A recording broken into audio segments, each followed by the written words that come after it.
श्री शिवाय नमस्तुभयम।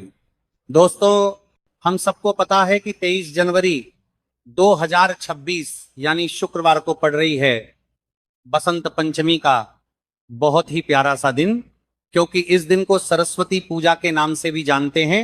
और मेरा एक एक करके चढ़ाएं या पूरा एक गुच्छा चढ़ाएं, कैसे गिने गए इन सभी की बात इस वीडियो में करने वाले हैं, तो पूरी बातों को समझेंगे और कैसे करना है इसकी बात भी समझिए। ठीक है, चलो सबसे पहले तो मैं आपको यह बता दूं कि अगर आपको सरसों का फूल नहीं मिलता है तो आपको क्या करना है, बाद में हम लोग उपाय की बात करेंगे, है ना। देखो, पहले काम तो ये करना है कि आपको खोजना होगा, है ना। पहले ही हार नहीं माननी है, इस चीज का ध्यान रखेंगे कि आपको सबसे पहले खोजना है कि हमें कहीं से भी सरसों का फूल मिल जाए। अगर कभी भी मौका लग जाए तो आप लोगों को सरसों का फूल लिखकर बहुत छोटा सा उपाय करना है। इन दोनों का संयोग बहुत ही कम आता है।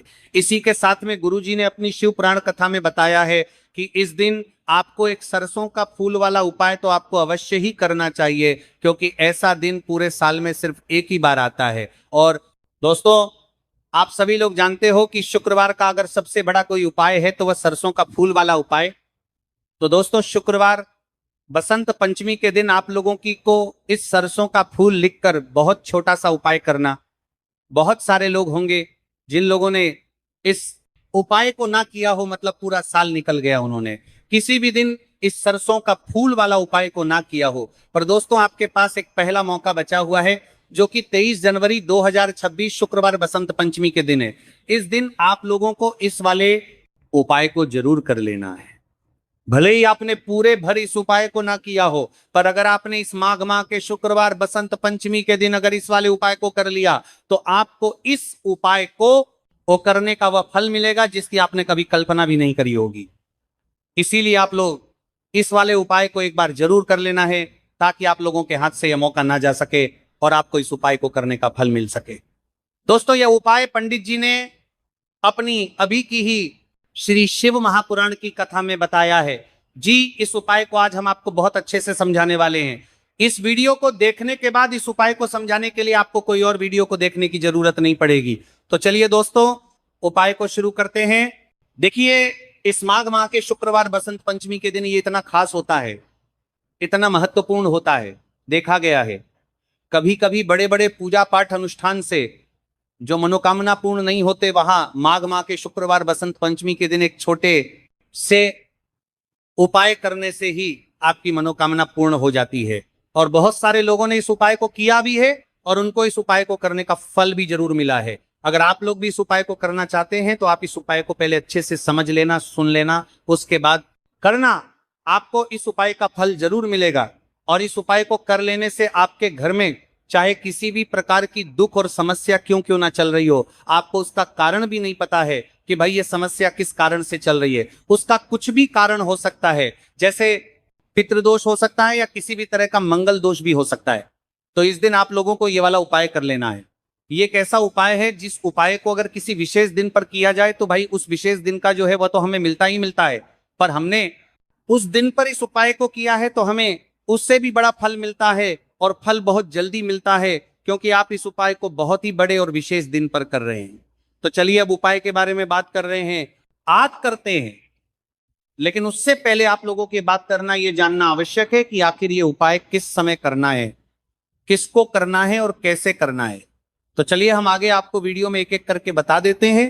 लेकिन उससे पहले, अगर आप लोग हमारे चैनल पर पहली बार आए हैं या फिर मेरी आवाज आज पहली बार सुन रहे हैं, तो हमारे चैनल को सब्सक्राइब जरूर कर लेना और इस वीडियो को लाइक करके कमेंट बॉक्स में श्री शिवाय नमस्तु या ओम नमः शिवाय जरूर टाइप कर देना।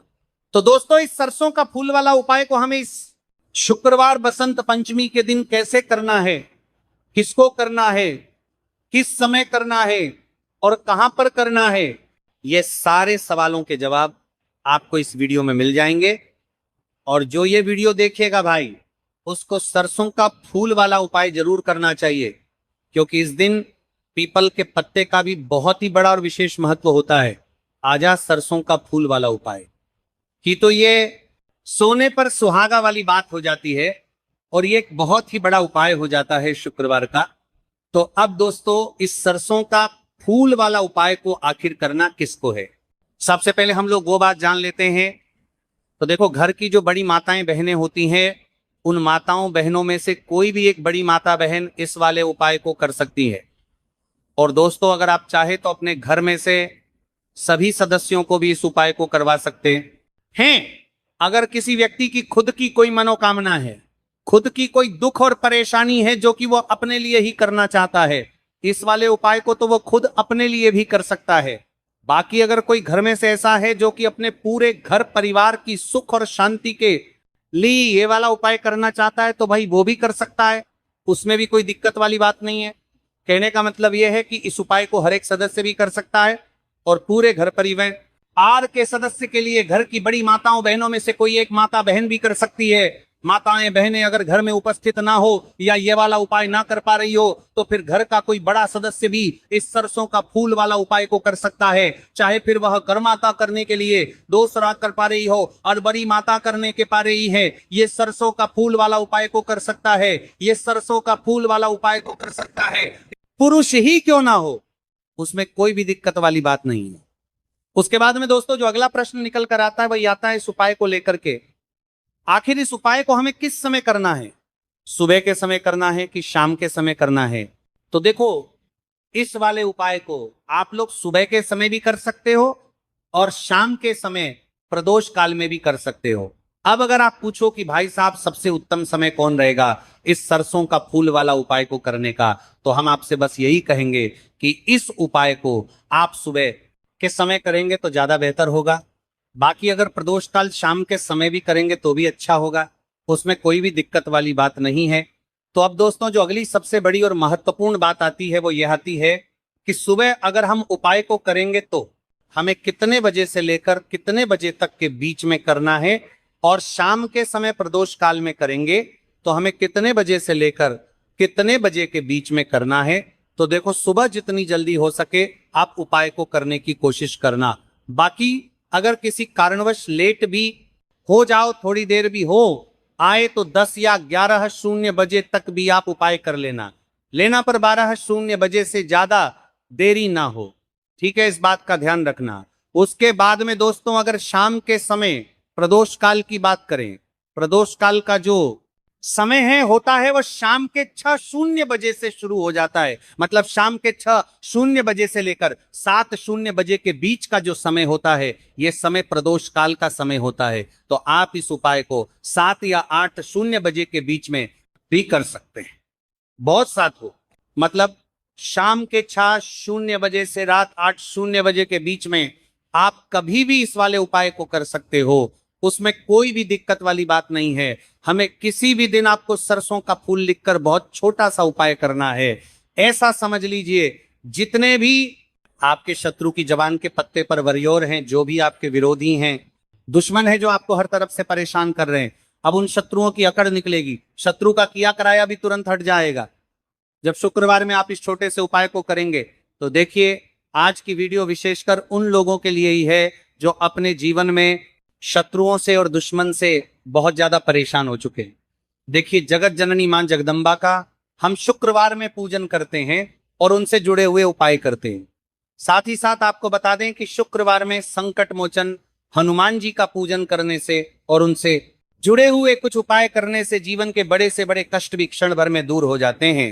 तब बहुत कम समय में आपके शत्रु और आपके विरोधी आपके जीवन से दूर हो जाएंगे। आपके दुश्मन लाख कोशिश करने के बाद भी आपका बाल भी बांका नहीं कर पाएंगे। अगर आप शुक्रवार में इस छोटे से उपाय को कर लेते हैं, मान लेते हैं कि आपको सरसों का फूल बहुत खोजने के बाद में आप बहुत बड़े बड़े शहरों में, दिल्ली मुंबई जैसे शहरों में रहते हैं, तो आपको वहां नहीं मिल पाएगा। तो नहीं मिल रहा है तो क्या करोगे, उसी पारे करते हैं। कंडीशन में आपको लेना होगा, या तो अनाज का दाना ले लो, अनाज में भी क्या लोगे, या तो गेहूं ले लो, बाजरा ले लो, मक्का ले लो, जो भी चीजें अनाज में आती हैं वो ले सकते हो। अब अनाज भी नहीं लेनी। तो यहां पे आपके पास में एक ऑप्शन है कि भैया हमें फूल ही चढ़ाने हैं, तो फूल में महादेव को जो प्रिय फूल है वो सफेद फूल माने जाते हैं। ठीक है, अगर आपको सरसों का फूल नहीं मिलता है तो उसकी जगह पर आप सफेद फूल ले सकते हैं या फिर अनाज के दाने, लेकिन शर्त यह है कि आपको सबसे पहले सरसों के फूल को खोजना पड़ेगा। इस चीज का ध्यान रखेंगे। ठीक है, ये बात समझे आप। अब ये बात करते हैं कि भैया एक बात बताओ कि जो सरसों का फूल होगा क्या हमें उसे गुच्छे में चढ़ाना चाहिए या एक एक करके तोड़ करके देखो? ये जो आपको स्क्रीन पर दिख रहा है ना, ये पूरा एक गुच्छा होता है। जब आप इस गुच्छे को तोड़ोगे ना तो वो एक सरसों का फूल काउंट होगा, गिना जाएगा, है ना। सिर्फ यही गिन लेने से एक सरसों का फूल नहीं हो जाएगा, आपको पूरा एक गुच्छा जब लोगे तो ये एक सरसों का फूल गिना जाएगा। इस चीज का ध्यान रखेंगे, ठीक है। अब बात ये आती है कि उपाय भैया कैसे करेंगे, ये चीज तो आप समझा दो। चलो अब बात कर लेते हैं उपाय की। कि मान लेते हैं कि आपका कोई बच्चा है या फिर आपके हस्बैंड हैं, आपकी वाइफ है, कोई भी घर का इंसान है जो जिसका मन पढ़ाई वगैरह में लगता, या फिर बहुत क्रोध, बहुत ज्यादा गुस्सा है, ठीक है।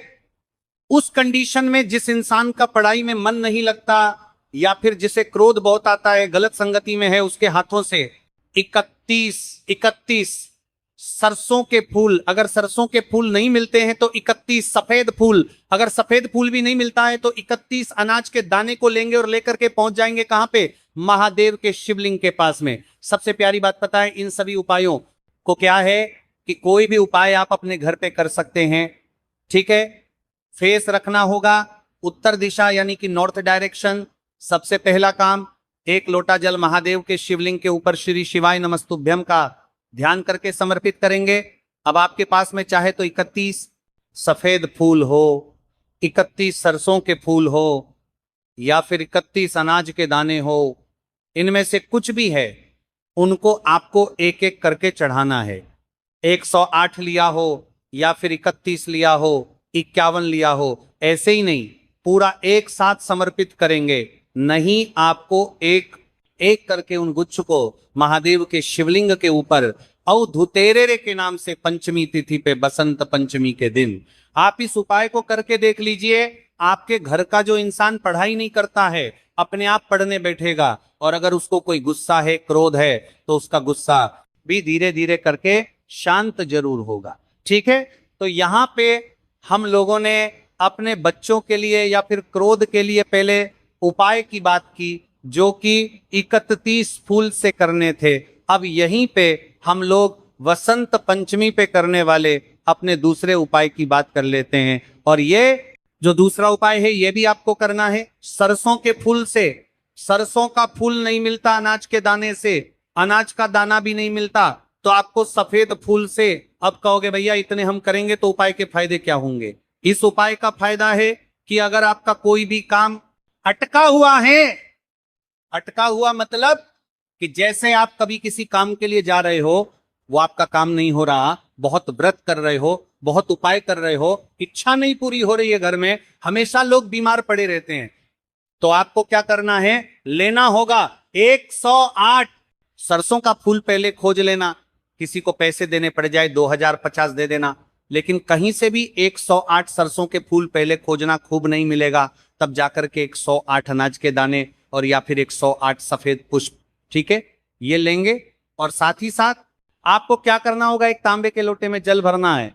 जिस इंसान की इच्छा पूरी नहीं हो रही है, जो इंसान बहुत ज्यादा परेशान है बीमारी को लेकर, धन को लेकर, उस इंसान का नाम और गोत्र बोल करके सबसे पहले एक लोटा जल महादेव के शिवलिंग के ऊपर श्री शिवाय नमस्तुभ्यं का ध्यान करके समर्पित करेंगे।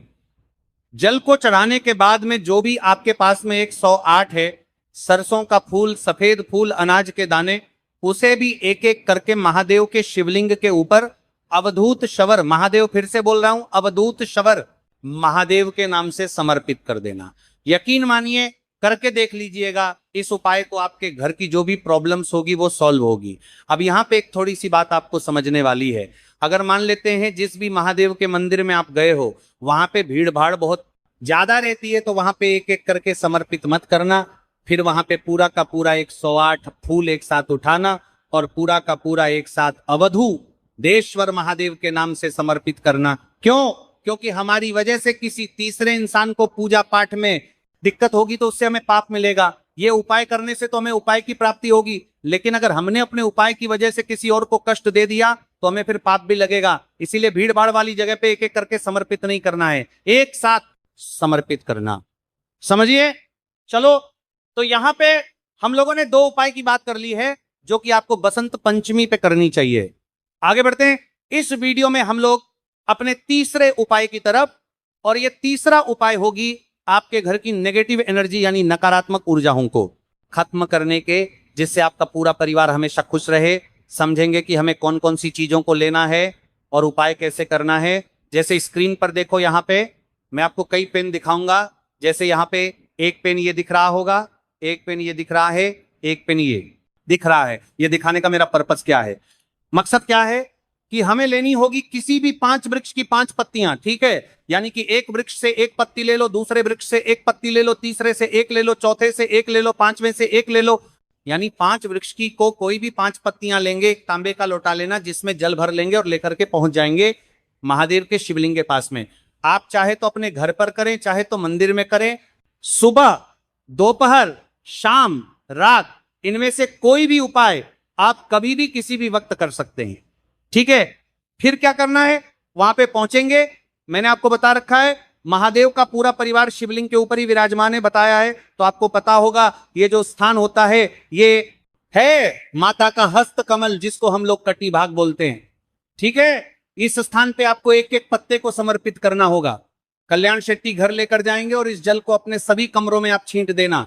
जितने भी रूम्स हैं आपके घर में, आप यकीन मानिए जो भी नेगेटिव एनर्जी, नकारात्मक ऊर्जा आपके घर में प्रवेश कर चुकी हैं या फिर करने वाली हैं, वो आपके घर से हमेशा के लिए दूर होंगी। और नकारात्मक ऊर्जा अगर घर से दूर हो गई तो परिवार तो आपका खुश रहेगा ही रहेगा, ठीक है। तो आप सभी लोगों जरूर करेंगे। यहां पे हमने 3 उपाय की बात कर ली है। आगे बढ़ते हैं इस वीडियो में अपने सबसे छोटे और बहुत ही आखिरी उपाय की, जो कि यह उपाय हमें बसंत पंचमी के दिन जरूर करना चाहिए, ठीक है। बहुत स्पेशल उपाय है। इसके लिए आपको लेना होगा पीला चंदन, है ना। अभी आपको बताऊंगा इस उपाय के फायदे क्या हैं, पहले समझ लो। आपको लेना है पीला चंदन और इस पीले चंदन का आपको गाढ़ा सा पेस्ट बनाना है। पानी जैसा नहीं, गाढ़ा सा को पेस्ट बनाओगे, ठीक है। साथ ही साथ आपको लेना होगा एक तांबे का लोटा जिसमें जल भर लेना, ठीक है। इस जल को लेंगे, पीले चंदन को लेंगे और एक बेलपत्र लेना, ठीक है। उसी एक बेलपत्र पर पीले चंदन से या फिर लाल चंदन से आपको ओम नमः शिवाय, फिर से बोल रहा हूं, ओम नमः शिवाय बोल करके 108 बिंदी आपको इसी बेल के पत्ते पे लगानी होगी, जो तीनों पत्ते आपको दिख रहे हैं। इन तीनों पत्तों को मिला करके आपको ओम नमः शिवाय बोल करके 108 बिंदियां लगानी होंगी, ठीक है। बिंदी लगा दिया 108। इस तरीके से लगाने के बाद में इस बेलपत्र को उठाएंगे और उठाने के बाद में महादेव के शिवलिंग के पास पहुंच जाना। वहां पर पहुंच करके एक लोटा जल सबसे पहले समर्पित करेंगे और उसके बाद में उसको माता अशोक सुंदरी के स्थान पर रख देंगे, अपनी मनोकामना अपने विशेष को कहते हुए। पंचमी तिथि पे उपाय करके देखिएगा, 14 दिन के अंदर आपको बहुत ही सुंदर सी खबर मिलेगी, जिससे आपकी मनोकामना पूरी होती हुई नजर जरूर आएगी, ठीक है। तो दोस्तों ये थे पूज्य गुरु जी द्वारा बताए गए कुछ बहुत ही खास उपाय। अगर आपको जानकारी अच्छी लगी हो तो